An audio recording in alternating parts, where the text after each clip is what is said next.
Hello guys and welcome to another video. This time we will talk about my RTA Cleave and I will tell you how it works and what my thought process is facing the different opponents and the different guns.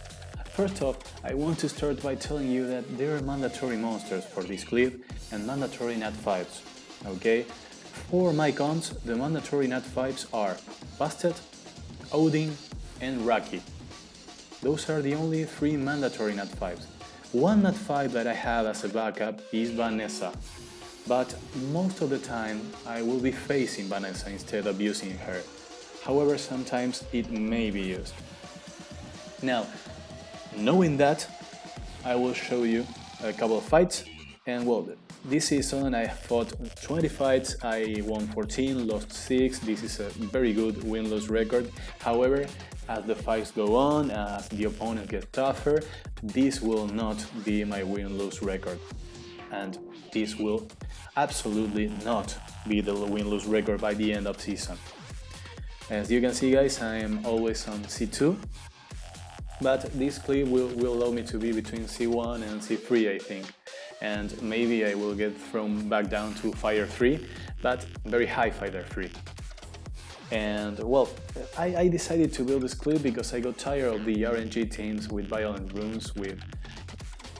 I hate that. I hate to suffer RNG. So I wanted to build something where I can have the initiative myself. You know, I am the one who does things, and you are the ones who are reacting to those things. Okay, and you are the one who is reacting to my picks. And you are trying to counter me, okay? And then I will try to make it hard for you to counter me.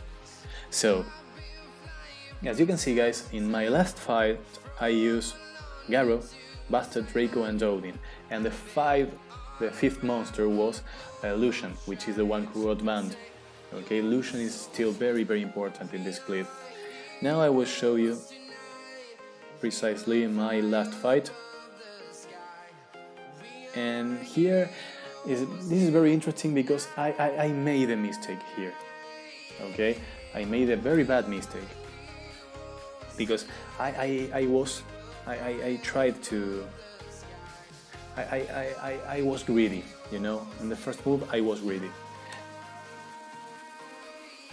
As you can see, the guy picked the Wind Demon. That means that he will leave Odin there. And on my first turn I went for the AoE defense break in order to defense break the Triana, then kill the Triana with my Garrow, get the stack with Odin and kill the demon with Odin. That was very greedy. I should have gone for the buff with Draco, buff with Busted, weaken the Triana with Garrow with first kill, and then kill the Triana with my Odin. And then I will start working on the Wind Demon. That would have been the play, you know? But I was greedy. I shouldn't have done that.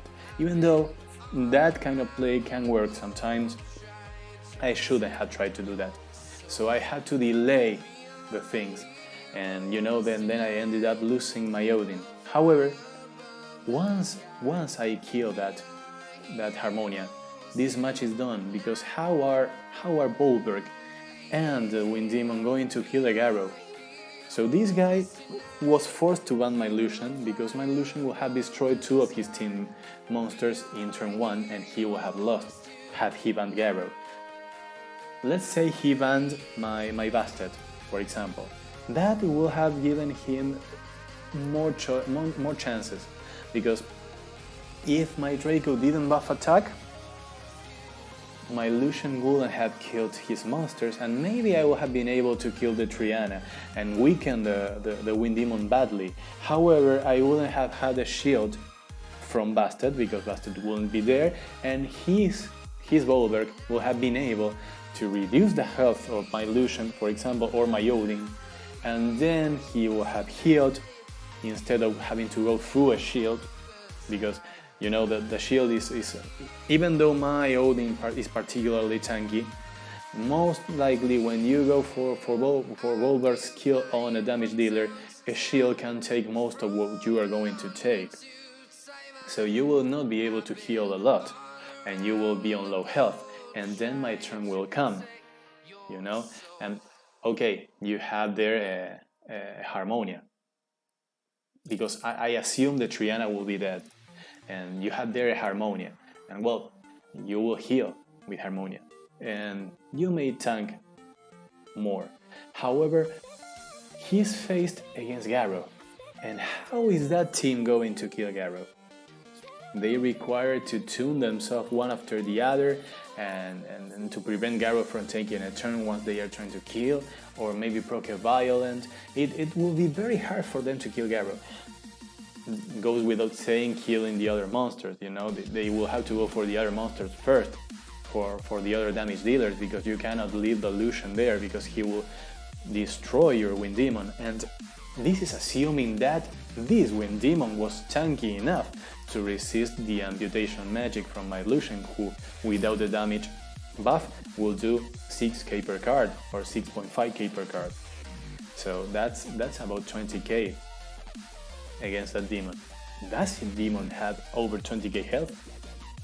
Well, you know guys, this match was lost in the pick and ban, but not because of the picks not because of his bans, but because of his picks. You know, he lost it there. So guys, let's go for another one. Let's see this fight. Okay. Here we will see a different strat.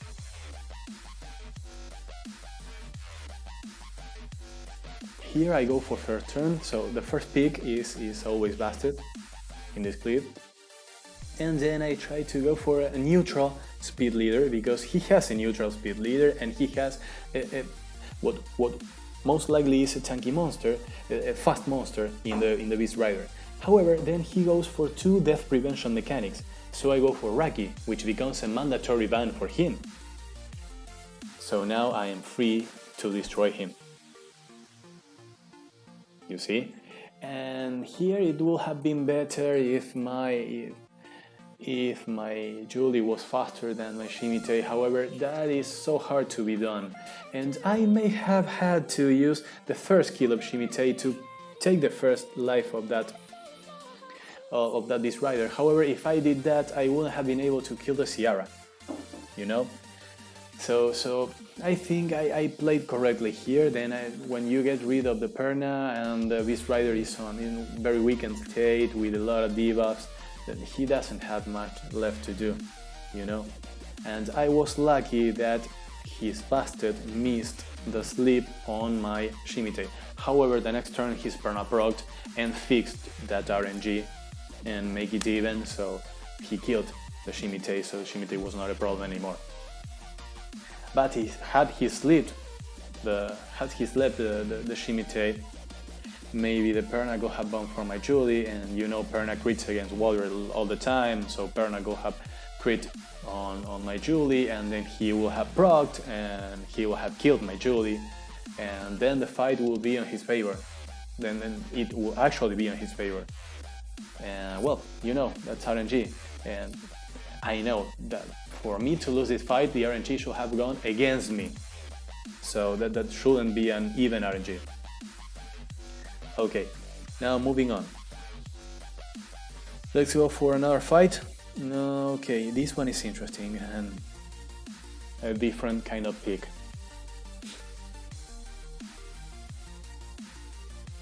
Here, I first pick the Bastard, like all the time, and then, since he has a speed leader, I decided to go for my Garrow this time, because Vanessa is not that good against Garrow. And you see, he chose to ban the Garrow. And since he went for the cat, I decided to go for Miho, because I think, how is he going to kill Miho? You know? And as you can see, that the Okeanos may be a damage Okeanos. Actually, he's not. He's the Okeanos he can make. Okay? Not a very tanky Okeanos, not a very strong Okeanos. Maybe he has full accuracy, I don't know. But the guy is fighter free, I can't say anything against that. And he finished C1 because of the aura, so C1 or more. So he's strong, but that Okeanos is weak. And you see that's my Raki pick. Again, Raki pick sometimes is mandatory and forces the opponent to ban. And when they are forced to ban a Raki, then they have to leave 2 other threats that are strong as well. So, and well, I will show you one loss.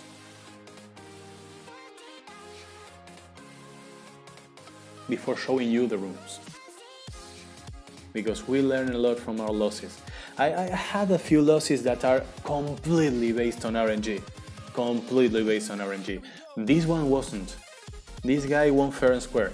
He went for the pony, I went for the Miho, who is a counter for the pony. But I may have rushed picking Garrow. I should have picked Lucian instead of Garrow and then reacted to his picks. So now I'm faced against a water monkey, and here if I had a little more damage, or if I had crit 2 times with Garrow, which will be hard, I know, will be RNG, I know, but had I been able to kill that monkey, then the fight was over. But it wasn't, and he was able to get the RNG he needed, so the monkey survived and I lost. Here the monkey will be able to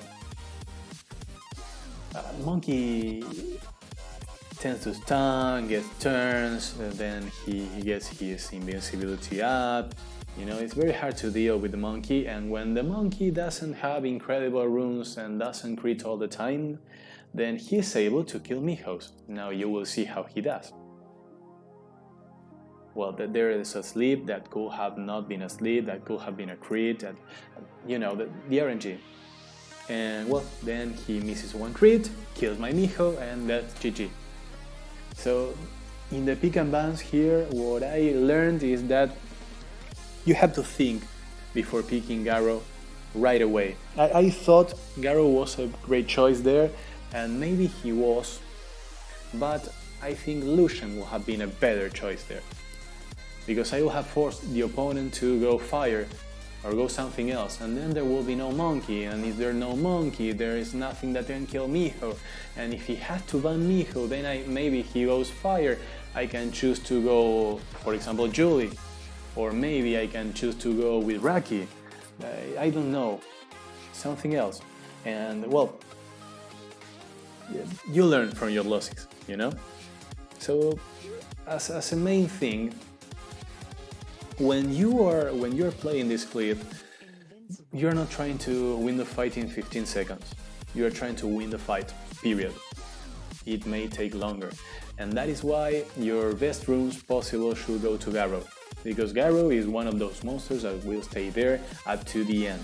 Even though sometimes he's not the right pick, as I said earlier, the Garrow will be able to carry you through a lot of fights. So will the Miho, so will an Odin. So now this Cleave is not about Julie and Lucian as it used to be. Now it's about Garrow surviving, Miho surviving, Odin killing things, and Raki killing things. But the only constant of this Cleave are Bastet and Reiko. So they should be fast. And I recommend you to give your fastest runes to Bastet, because the opponent a lot of times will be banning your Draco. There will be a lot of times when the opponent decides to try to outspeed you. So if your Bastet is too slow and the opponent outspeeds you, and let's say they have a stripper like, for example, a Chiwu, I am not talking about a Triton, which is a must ban. If you ever face a guy that has 2 AoE crowd controllers, like for example Okeanos and Hathor, and goes with Okeanos with Triton, and goes with Chiwu, and it has a Leo, then you're done. Okay, there are things that you can't fight against. That kind of guy, you go with your Miho, you go with your Garrow, and you pray to God he misses something. You can maybe try to outspeed using, for example, Vanessa, so that he will be always banning your Draco, you know? So maybe you have a chance to outspeed his Chiwu with your basket. In such a case, you will need a Vanessa, you will need Garrow, you will need Bastet, Draco, and you will need something that is a threat. So if your opponent decides to ban your Draco because he thinks he cannot speed, then you can kill him. And if he bans the threat, then you have immunity and you will start to killing his monsters one by one. So there are chances for you, but you have to know how to rule your monsters and how to play them right. Now I will show you the runes of my main monsters, and this is my Bastet. She is on Swift Broken, and she is very very fast. This is my other booster, Draco. Swift Broken. Not as fast as Bastet, but he is overall faster because he has higher base speed. So 106 plus 200 is 306, and 99 plus 206 is 305. So Draco is still faster than Bastet. Here is the most important monster, Vampire Nemesis, fast. And now I will tell you about the tuning of this. This monster, even though you see she's fast and she deals a lot of damage, she needs very very good runes. She's on Rage Will. She deals tons of damage, but it is very very important for this monster to go after the other damage dealers because she must secure the kill. Guys, she must be fast because she mustn't be cut, but your other monster should be faster than her because she mustn't be cut. She mustn't go first because she needs to destroy the opponent. If you use your third skill and you fail to kill the monster, then the game will most likely go against you. So let's see, for example, that game in which I killed the cat, the blue cat, with my Raki. That was a risk. Had I failed the crit, because against water you have 85% crit rate, even though I have 100%, it goes down by 15. Had I failed the crit, because my Miho was lower than my Raki, then I could have lost. You know, guys, I could have lost. So you see, my Miho is lower than my Raki. I want to make her faster. You see, she's on Vampire Nemesis. But I want to make her faster. I'm sorry for the speed of the video. It's being taped very badly by my lonely screen, but I think that I can't tell you anything, even though he's going slow. Now we go for Odin. As you can see, he is very tanky and he doesn't have a lot of speed, but he's one of those monsters that also is okay to go after the others because he should finish the opponent monster. Even though this Odin deals very good damage and he's on Violent Will, he may not be able to kill, let's say, a Triana that is very very tanky. And well, here I will show you my Shemitah, and Shemitah is on Rage Broken, dealing lots of damage, high crit rate. You see, the runes I used are very very good, at least for my standards are very very good. So, and well, then I will tell you, and this is Julie, the last one I will show you. She's strong, and well, she's on Rage Shield. And what I tell you guys is, if you are facing another player that is going for a Cleave, what I do, if I see the guy first picks Bastet, I usually go for Draco and then pick Shemitah or Garrow. Garrow, it's very fine, it's okay, it's a very good pick. Then the opponent is able to pick Shemitah if he is smart enough. But if he doesn't, and if he goes for another kind of Cleave, or if he goes for the Lucian in order to secure the Lucian, and maybe he goes for an Odin, then you can go for Shemitah and go for Bernard. And as you can see, guys, Bernard buffs speed and has a high base speed, and will most likely outspeed because he has the speed leader from Shemitah. And well, the opponent will be forced to ban your Bernard or your Draco, and your Draco may be able to buff attack, and your Shemitah with the speed buff and his second skill, which is based on speed, which get damage from speed, you can maybe kill the opponent if he has a Lucian or a Julie, and you may be able to kill those monsters with your Shemitah and your Gero, considering the opponent bans your last pick. So that way I was able to kill, for example, another Cleaver, outpick him badly, you know? So guys, if you have any more questions about this build and about this Cleave, let me know in the comment section, and let me know if you like this video. I'm sorry for the quality of the taping, because I don't know what's happening to my screen mirroring program, which is Lonely Screen, but okay, I try to do my best. So let me know in the comment section if you need anything about this, and I will see you in the next one, guys. Bye!